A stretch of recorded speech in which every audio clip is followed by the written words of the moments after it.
just to, again, we've been, short book. So we're going through in this 1 month's time, and just to bring all of us up to date into where we are at right now in the story. We went through chapter 1.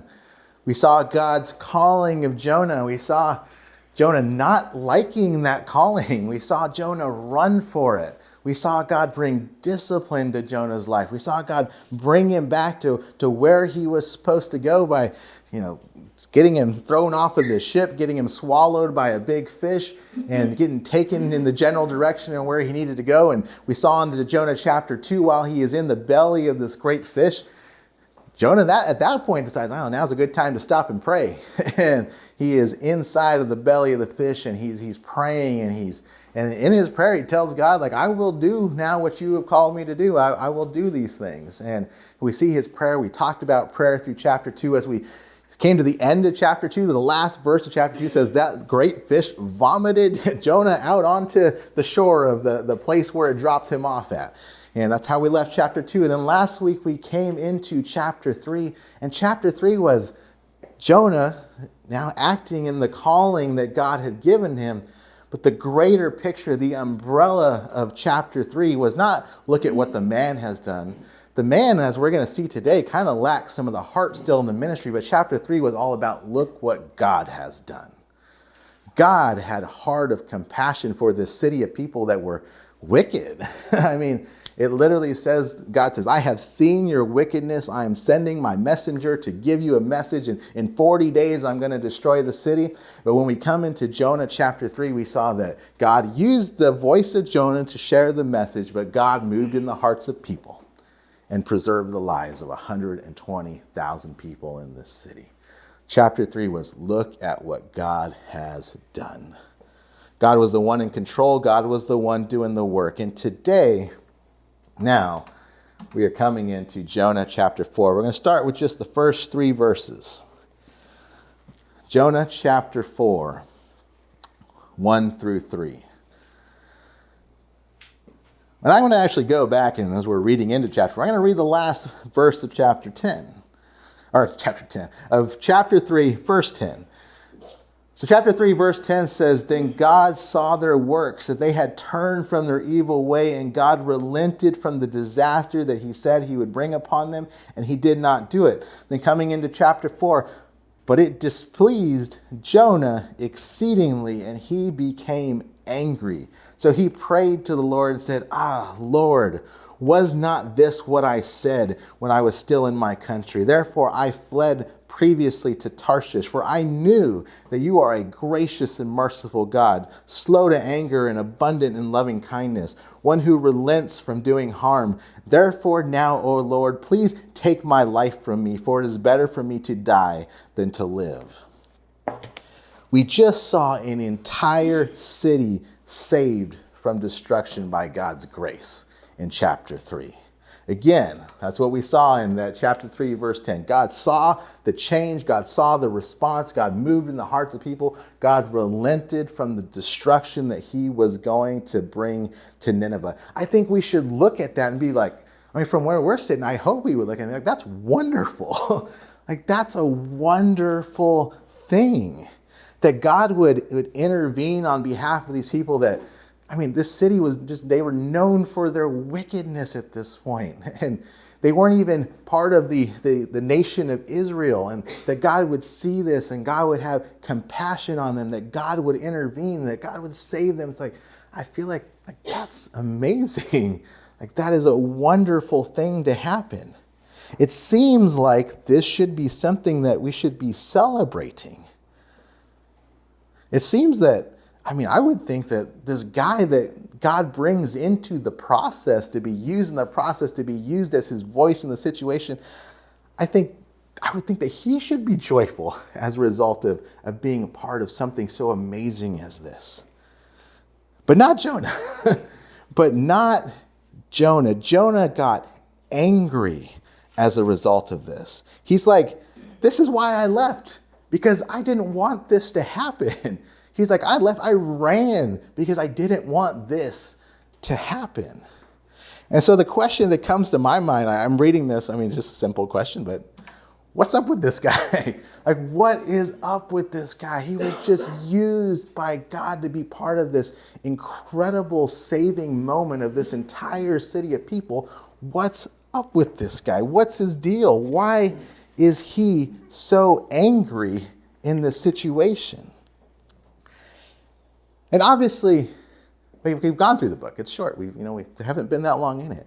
And we've seen that the book of Jonah doesn't really spell out exactly why Jonah is angry and why he, not necessarily why exactly he didn't want to go there in the first place. It doesn't really spell those things out for us clearly. But there's a lot that we could probably learn from culture and from history at that time of just the dealings between nations and such. And like I said, this nation, or this city, Nineveh, was part of what's called the Assyrian Empire.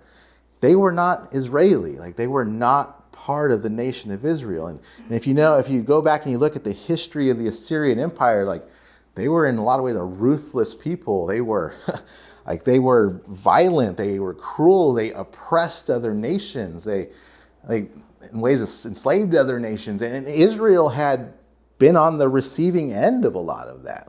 They had been one of the nations oppressed and one of the nations that had been dealt poorly with by the Assyrian Empire. I think it's very reasonable to see that from a national viewpoint, Israeli people, after, this nation's attacking this nation's treating them wrong, this nation's doing all these bad things to our nation, that there's kind of this nationalistic view that rises we don't like these people. To the point of some probably we hate these people for the way that they have treated us as a people and as a nation. And this city of Nineveh was the capital. It was the capital city of this empire that had done wrong to a lot of people, but it had also done wrong to Israel. Like I said, there was probably some, and I don't know how, again, we don't know how maybe Jonah had been personally affected, maybe family been personally affected by any of the dealings of this nation, but obviously the nation had been. And so when God presented Jonah with this mission to save Nineveh, to be part of the saving in Nineveh, it probably created somewhat of a dilemma in Jonah's heart and in Jonah's mind. He'd been part of God's work. He'd been called to be a prophet of God. But when God said to do this one thing to these people that we have a really hard time with, it probably created somewhat of a dilemma in Jonah's mind. And it's something that we need to consider. And I just have a question for us. There's the immediate dealings of the world, and then there's what God has called us to and what God says and all of these things. And so are we going to see people God's way, or are we going to just look at them my way? Is it through God's lens that we're seeing other people, or is it through my personal lenses and all the personal feelings and even my nation's feelings and all? Are we going to see people God's way? Are we going to see God's mission God's way? Or is our vision clouded by my thought processes and my perspectives and my history, maybe my family's history, maybe my nation's history, all of those things? When you read through these 4 chapters of really what we know of this man, I think it's reasonable to say that there are elements of Jonah that his heart is heart and his head is stubborn. His heart is heart. His heart is hard and his head is stubborn. You can look at this, and even in these first 3 verses that we read, and you can see that he clearly knows the truth. He understands who his God is. Look at this. He says, there's a reason why I ran, why I fled to Tarshish. He says, for I know that you are a gracious and merciful God. I know that you are slow to anger and abundant in loving kindness. I know that you are one who relents and is willing to stop from doing the harm. He says, and then he goes crazy to the point that says, Lord, take my life from me now. Just kill me now. Just kill me now, because you made me be part of this. But he's like, I know who you are. I know your character. I've seen your love. I've seen your mercy. I know you're one that would stop judgment if these people turn. I know all of these things about you. And because I know you're like that, I don't want these people to experience that. I don't want these people to experience that goodness that you show. And you might look at his situation and you might think of his nation's situation. And maybe there's part of us, and we've already been talking about it, but maybe from the outset, maybe there's a part of it's like, man, maybe they're completely justified in their feelings. Maybe they've been treated terribly. Maybe he himself, maybe his family maybe he's lost somebody in his family as a part of this nation's deal. And he's like, I don't know. We don't know those things historically. Maybe there's part of us that's like, maybe he's justified in this. But then we had a question, obviously God brought him into this. And if we see Jonah's mission, we see what Jonah's role was to play in this, we kind of compare that to what God has called us to do, and we know his heart. We know we're supposed to seek to be more like his son and have a heart more like his. When we see all of these things, is this the heart that God would want us to have? That even with these clouded things, that I would maybe hate a group of people so much that if I was used to help them in any way, it's like, just kill me now. I hate them so much, I'd rather die now because I helped them in some way. Man, how far gone do you have to be in that place? To me, that's crazy. But again, I feel like these mindsets and these thought processes, they're not so foreign, even in this day and age right now. These thought processes and clouded views of different people groups, it's not a foreign thing to us right now. I even think of, just from a national perspective, this was the Assyrian Empire, and Israel having a problem with the Assyrian Empire, and that's probably a big part of what's clouding the view. I think that there's entire regions of the world right now, and entire nations and such, which America has in a lot of ways kind of written off because of things that happened in the past. We think of terrorist acts, you think of 9/11, guarantee you in the years following 9/11, and probably still to today, that people, if they're wearing certain cultural parts of their attire and stuff, are going to get looked at differently as a result of things that have happened to this nation in the past. There are groups of people that will get looked at differently because of some of these things that have happened. And it's we'll write off entire nations because of the actions of the radicalized some. We'll write off entire nations in that way. I think of from inside of our country. I think of the last couple of years and world events and politics. Politics have radicalized this nation to be in two separate halves that can see each other so much as the enemy that's just I've written them off. I have written them off as an enemy, and I will have nothing to do with these people. Maybe it's the way that, we look at certain people groups, and maybe just the stigmas that certain things and certain groups and such carry in. Maybe that's someone that's struggled with addiction and the stigma that they carry with them and the perspective that people have on them. Maybe it's the unhoused. Maybe it's the incarcerated or the ex-incarcerated. Maybe it's single mothers. Maybe it's a young pregnant mother. Maybe there's all of these things. It's just they carry stigmas, and it causes people to look at somebody a certain way. And there is really some prejudices and stuff there and there's so much more. We can keep going on these things. And some of these things have infiltrated the church in some ways. Unfortunately, the whole political side of things has infiltrated the church like crazy, and it's not good. Especially when it's to the point where it's I can't have anything to do with that. I see that person as an enemy. That's not good. But for us today, again, when we think of why is Jonah's heart the way that it is in this passage, and again, we reflect that onto ourselves and say, what can we learn from this?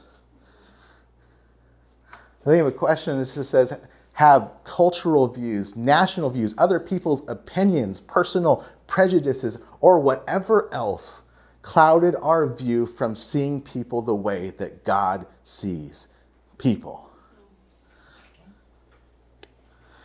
Jonah's outlook was obviously extremely clouded. If you are so far gone, it's like, these people were helped, I'd rather die. That is a bad place to be. He would rather see these people destroyed than be saved. It sounds like he was very upset to even be used as part of their saving. But I want us to consider Jesus' perspective of people, even just a simple, like in this passage we went through, it's been a while back now with how long it took us to go through the Gospel of Matthew. But I'll put this one on the screen and we'll go to another one. Matthew 9. I remember when we went through this, we saw the circumstances of this. This is Jesus. This is Jesus, and it says, but when he saw the multitudes, he was moved with compassion for them because they were weary and scattered like sheep, having no shepherd. Then he said to his disciples, the harvest truly is plentiful, but the laborers are few. Therefore pray the Lord of the harvest to send out laborers into the harvest. When Jesus looked across the people, when he was just in the city, when he saw the masses and the multitudes around him, when he looked across the people that didn't know him, people that were sinners, people that were lost, some that probably wanted nothing to do with him. Some in that crowd probably were actively against him. But when Jesus looked across the masses, what was his immediate response? It says he was moved with compassion for them. And then he immediately looks over at his disciples and it's like, there's a harvest right here. The harvest is plentiful. And we need to get people out into this harvest. He's like, in my compassion for them, I want to see them harvested to the truth of who he is. Why he's there. Like, they have no leader. They have no shepherd. They're lost. They're weary. They're scattered. It's like, I'm the shepherd. Here's the harvest. It's like, there's the sheep. Bring them into the fold. It's like that was his heart of compassion automatically for these people. He looks at his disciples to build that heart within them too. But maybe we're like, we sit here today and maybe there's particular groups of people that maybe we have problems with. Maybe in our minds, like, this group of people, the problem, and I don't know if I could have any dealings with them. Maybe there's neighborhoods in this valley that are overrun with gangs, and it's like I don't want anything to do with those people. I'd rather see them gone, done, lock them all up, get them out. And maybe they need to. It's like I work every single day helping lock a lot of people up. But I still, even as I sit there at work, working to lock people up, and even in many cases work to see people get the death penalty, I still want to see them saved. I still want to see them come to know Jesus. But is there any groups of people that we would write off in that way? So again, as we consider Jesus and as we consider Jonah, like, is our heart and is our mind in any way like Jonah's? Is it hard towards people? Do we have a hard time engaging with a certain people group for the cause of Christ? Like, are we in any way polluted in our heart, in our mind like Jonah? Like, that's something to consider this morning. Or are we having that compassion like Jesus has? Because again, when we consider how Jesus would deal with people and even deal with people at the individual level with problems, we actually don't have to just speculate. We can go see. We can go see how he would deal with the individual who is deep in their problems. Let's go together to John chapter 8.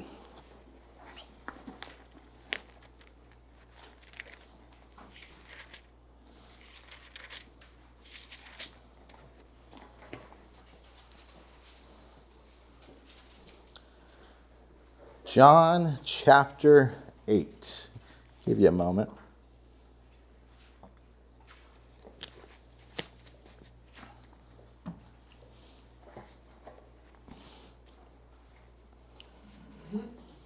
We're going to read the first 12 verses of John 8.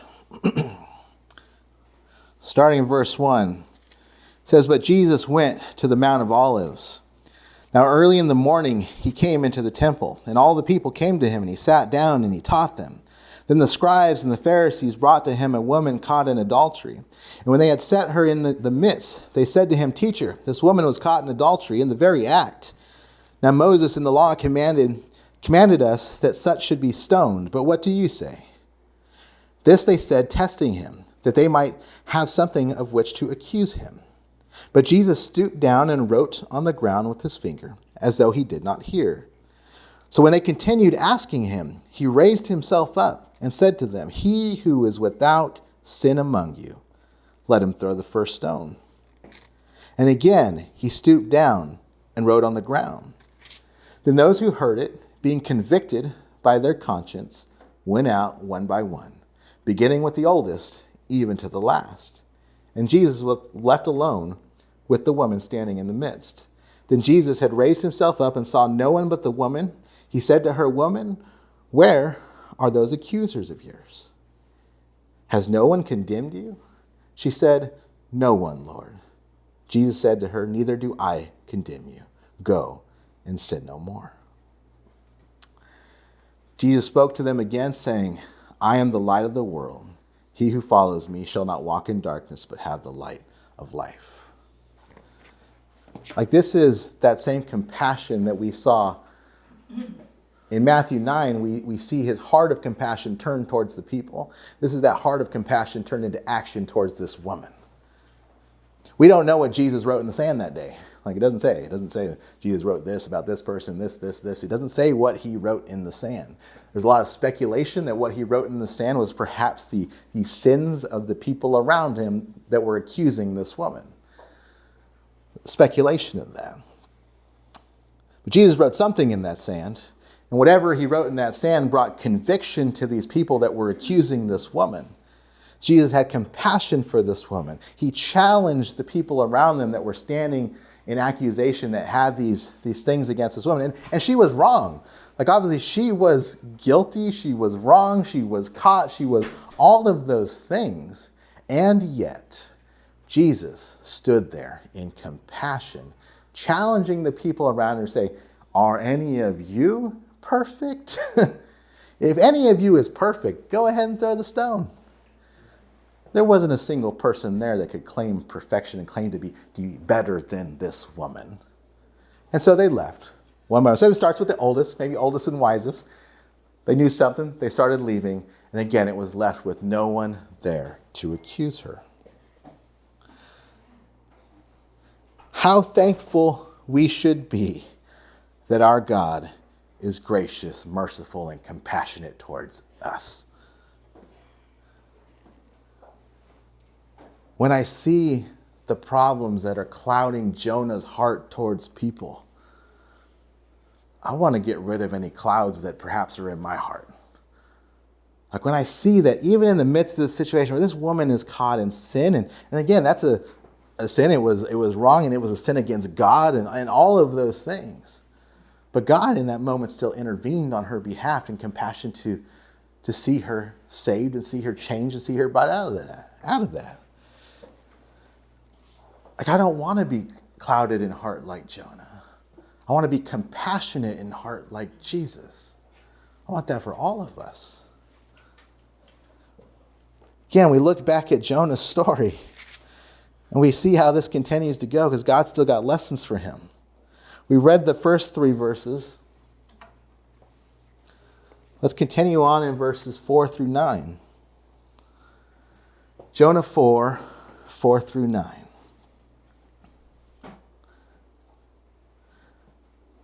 God starts with a question. Jonah 4 says, the Lord said, Is it right for you to be angry? Jonah doesn't answer that. So Jonah went out of the city and sat on the east side of the city. There he made himself a shelter and sat under it in the shade, till he might see what would become of the city. And the Lord God prepared a plant and made it come up over Jonah, that it might be shade for his head to deliver him from his misery. So Jonah was very grateful for the plant. But as morning dawned the next day, God prepared a worm, and it so damaged the plant that it withered. And it happened when the sun rose that God prepared a vehement east wind, and the sun beat on Jonah's head so that he grew faint. Then he wished for death for himself and said, It is better for me to die than to live. Then God said to Jonah, Is it right for you to be angry about this plant? And he said, it is right for me to be angry, even to death. Dramatic. God challenges Jonah's heart and mindset. Jonah, is it right for you to be angry? Like, God's giving him the opportunity to see his heart versus Jonah's heart. Like he obviously knows God's heart. He's like, I know you're compassionate. I know you're merciful. I know you would save these people, but I didn't want that. God's like, is it really right for you to be angry about that? Like, you know who I am, and you just feel differently, but you know who I am. So we see that Jonah doesn't answer God's question that way. He probably doesn't, this is probably a real thing, he probably doesn't want to answer. Sometimes like we don't want to answer because we know our answer's wrong. And it's like, I'm just going to leave that, I'm going to let that one lie. But again, we need to be transformed from the wrong answer, the wrong feelings to his heart, his way, seeing it his way. And what's so crazy here, though, is that even though Jonah's continuing in this kind of nonsense, God still shows him grace. Verse 6 here tells us that God causes a plant to grow and come up over and shade Jonah's head from the sun and to deliver him from his misery. Like he's outside of the city pouting and miserable, and God in his grace, he grows a plant. The plant comes up over Jonah's head. It provides him some shade. He's grateful for that. But the crazy thing is his misery at this moment is because he disagreed with what God did. Like that's a crazy root for his misery at this moment. And yet God was still gracious to him. It says that Jonah was very grateful for this plant. And this is something I think we can actually find some relatability to in this moment. Because as I said, when we looked last week, I think I showed a map last week of this area of the world. Nineveh, historically, is very close to where Mosul, Iraq is today in modern times. When you look at the temperature comparisons between Indio, California, and Mosul, Iraq in the summertime, you look at spring to summer. Start maybe in May. May, we're starting at 95 in our highs. They're at 91 in their highs. June, 103. June, 102. July, 107. July, 108. August, 106. 107. These are average highs. So high, but like maximum highs could potentially be quite a bit higher than this. But they are very similar in temperature to Indio, California. So when Jonah is miserable outside of this city of Nineveh, out in the deserts of Iraq at that moment, likely in, spring, summer in that area. I mean, it says there that, hot east wind and the sun beating down on him. That doesn't sound like winter. He's probably spring to summertime. He's probably sitting outside in very similar temperatures to sitting outside in Indio in the summer. You don't really want to just sit outside in Indio in the summer. That's not a good place to be. If any of you, and some of you may work outside during the summers. I remember my first years working in construction and being outside all day in the summertime in the valley here. You got to get used to that. Like you really have to get used to that because the heat is dangerous and it's rough. And so Jonah was experiencing temperatures like pretty similar probably to what we regularly experience. I would think that if you're sitting out in the summer here, that if a plant miraculously grew over you and started shading, you'd be like, I'm really thankful for this because it's really hot. And so this plant grows over and begins shading Jonah by the very just grace and power of God. But God also had a lesson for Jonah in this happening. As quickly as the plant came, and even though he was grateful for it, God sent this little worm to eat away at the plant and have it dead by the next day. Plant withered away. God took it even further. God sent a hot wind and caused the sun to beat down on him. And once again, Jonah's like, just kill me now. I'm sitting out here in this heat. I hate what happened. Again, God questions his anger in verse 9, but this time, the anger over the plant. And Jonah snaps back at God. He's like, yes, it's right for me to be angry, even to die. Jonah was in a terrible place right now in his heart and his mind. And God brings this plant lesson home for him. We see these last verses, Jonah 4, 10 and 11. Verse 10, it says, "But the Lord said, you have had pity on the plant for which you have not labored, nor made it grow, which came up in a night and perished in a night. And should I not pity Nineveh, that great city, in which are more than 120,000 people, who cannot discern between their right hand and their left, and much livestock?" God tells Jonah that he has more pity for this plant than he has for 120,000 people. God tells Jonah, you didn't make the plant. You didn't labor for the plant. It came in a day and it was gone in a day. That wasn't of you, that was of me. You're angry over the loss of this one little plant. And then we contrast God's view here. God's like, God made those people. God labored those people. They're his creation. And he's like, should I not pity all of these people that I made? Should I not have pity? Like you're stuck over this one plant. This is 120,000 people we're talking about. He's like, where's your heart at? What's your thought process here? It's interesting there that it says there's 120,000 persons who cannot discern between their right hand and their left. When we looked at Matthew 9 and Jesus was talking there, he talked about these lost, scattered people. They were just weary, lost, and scattered like sheep that had no shepherd. It's like these people, they don't even know what their right and their left hand is. Jesus saw lost people and had compassion for them. God shows that same compassion to the people of this city. And there's no more to this story here in Jonah. It doesn't tell us what comes of him. It doesn't tell us if he had a change of heart. It doesn't tell us if he changed his ways. It doesn't tell us if he ever got off that sitting outside the city pouting. It doesn't tell us any of those things about him. I hope he changed. Maybe he remained bitter. Maybe he remained angry. I hope that he changed. It doesn't tell us.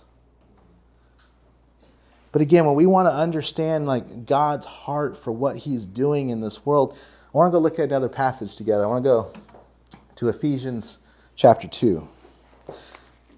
We read the first part of this chapter last week, I believe, but we're going to read another part of it.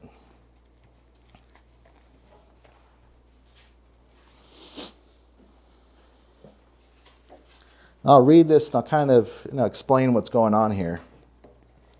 Ephesians 2.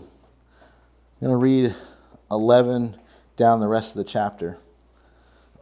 Starting in verse 11. It says, "Therefore remember that you, once Gentiles in the flesh, who are called uncircumcision by what is called the circumcision made in the flesh by hands, that at the time you were without Christ, being aliens from the commonwealth of Israel and strangers from the covenants of promise, having no hope and without God in the world.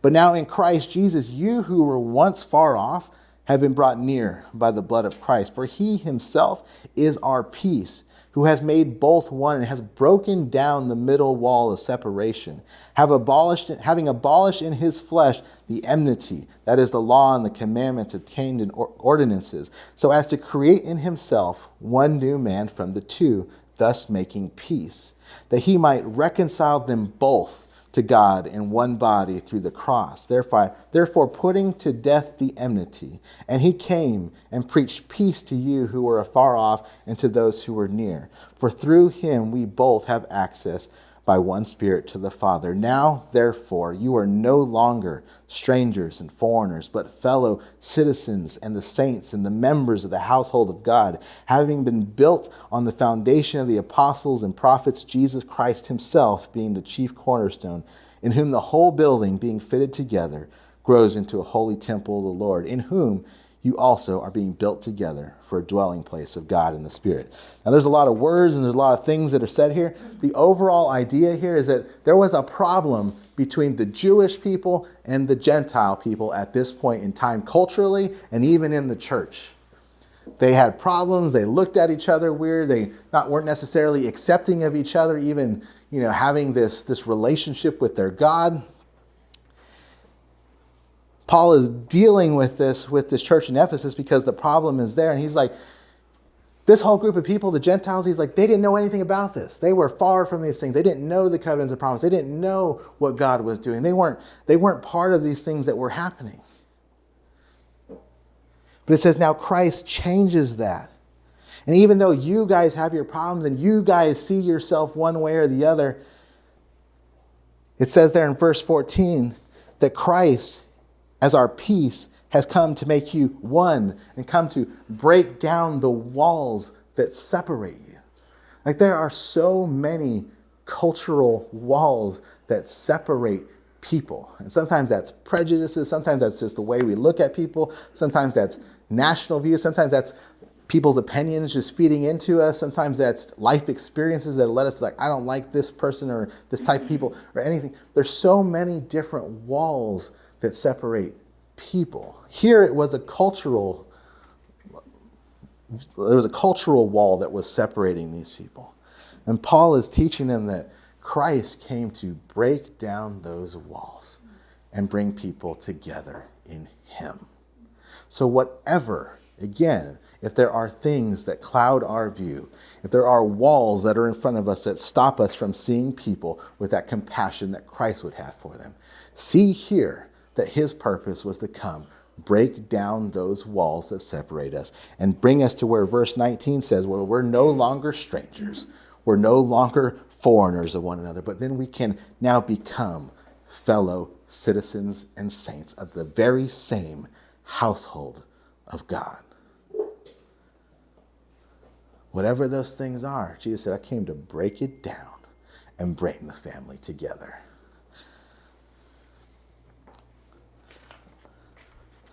One last verse, and I'm going to put this one on the screen. Got along what's on the screen. Romans 12, 1 through 3. Just see something here. Paul talking to the Roman church, the Romans there. He says, I beseech you, therefore, brethren, or I appeal to you guys, I urge you guys, my brethren, by the mercies of God, that you present your bodies a living sacrifice, holy and acceptable to God, which is your reasonable service. Notice this. It says, and do not be conformed to this world, but be transformed by the renewing of your mind, that you may prove what is the good and acceptable and perfect will of God. For I say, through the grace given to me, to everyone who is among you, not to think of himself more highly than he ought to think, but to think soberly or humbly or seriously, as God has dealt to each one a measure of faith. There is a call here to just see our life of worship to our God. That's where it starts. But then there is this talk here that says, don't be conformed to the world's way of thinking. Don't be conformed to what everyone else is thinking around you. Be transformed by what he has to say. Let what he has to say override what everyone else is saying. Like we can hear, and there's wisdom in things we hear from others and such, but we put it through the lens to see does it line up with the truth? Because when we line it up to what he has to say, that's the point where we can prove whether or not it is the good and acceptable and perfect will of God. When we look at this and we consider like, well, would it be right for me to think about this group of people this way or that way, or have a wall there, or have my view clouded? Well, when we line that up to what Jesus' heart is and what he expressed to his disciples and how he treated people, how he loved people, how he showed compassion. But if we take, well, my mind thinks this, and I line it up to his mind think that, like the difference between him and Jonah, well, then I think we would see that the proof of what the good and acceptable and perfect will of God is for our mentality to change, our heart to change and line up to be like his.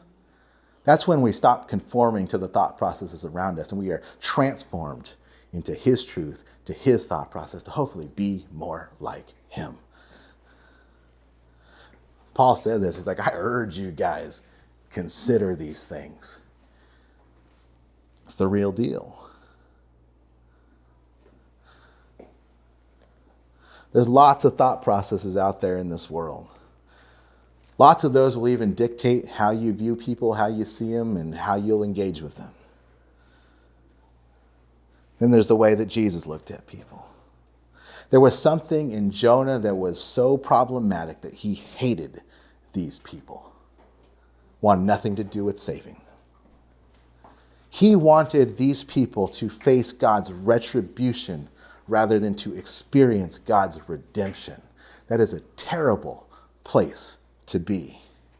I pray that there is nothing in us that would see anybody like that.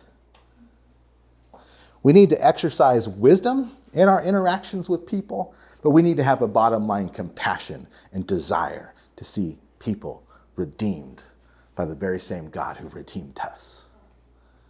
Again, at the end of the day, who are we to deserve the grace of God? And shouldn't we want that for everyone else? When we look at everyone else, even the problems that they carry, we got to think of the problems that we carried. We got to see other people that they were made in the image of God, just like we are made in the image of God. Do we want other people to face God's retribution, or do we want them to know redemption? Check our hearts. Ask God, again, pray to him seriously. He says, don't come to me without being serious in your words. He's like, I'm God in heaven and you are a person on earth. Let your words be few when you come to me because they need to be serious. That's what he says. But if you have something in your heart or you want him, go ask him. God, check my heart. God, change my heart. God, purge my heart. God, help me see other people the way that you do. Because at the end of the day, my desire for nobody is to see God's retribution. I want them to know the redemption that I had known. It's where our heart needs to be. I pray as we continue through our day to day, and this is kind of that step one of the family coming together to broadcast Jesus Christ into the community and the opportunity that we have today. We're going to do this thing tonight. We got things throughout the day to get us there. But the purpose is people to come to know him, to at least put that truth out there, to plant those seeds, to be used by God to bring the message like Jonah was bringing the message. Hopefully we're coming with the message in a heart better than Jonah's was at this moment. But it's to bring the message for this purpose. So I hope that we consider that today as we head towards that way tonight, because I don't want tonight to be the one time that we do this. I want this to be the building block point where part of the life of this church and of this family of God is to be about his business, to bring the message of redemption, the gospel of Jesus Christ to everyone that we possibly can in every way that we possibly can. So let's pray.